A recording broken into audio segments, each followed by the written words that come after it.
Hei, minä olen Densselen Vesikto. Kuka sinä olet? Minä olen Aimo Rulla. Aimo Rulla, oletko kenties joku tämmönen... Mä oon tämmönen musiikinopettaja. Musiikinopettaja? Joo. Jaa. Mitäs musiikkia on tullut tehty viime aikoina? No, kaiken näköistä tämmöstä.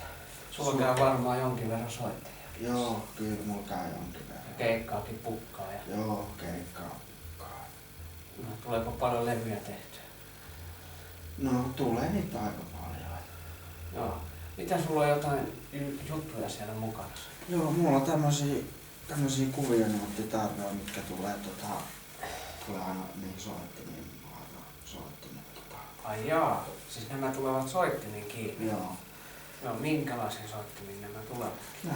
Ne tulee bassoon ja keyboardeihin ja kitaraa ja... No, ovatko nämä jotain semmoisia, että nämä sitten auttaa sitä soittamista? Joo, kyllä ne auttaa ihmisiä.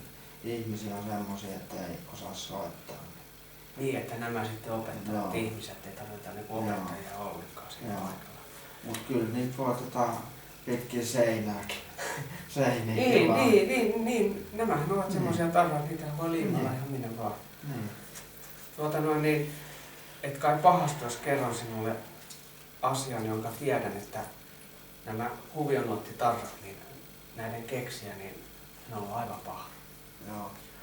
Aivan pahvi ja tuolla Rautatietorillakin kerran ihan esiintyi alasti, niin pahvilaatikko. Ai alasti? Joo, hän oli sellainen kaveri. Niin. Onkohan se vetänyt jotain pannullisen kahvia? En tiedä, jotain hän oli vetänyt siihen aikaan, mutta tiedätkö, tässä on semmoinen jännä juttu, että kai pahasti jos näytän. Nimittäin ottaa nämä tarrat näin irti ja sitten laittaa nämä sinun laseihin tällä tavalla.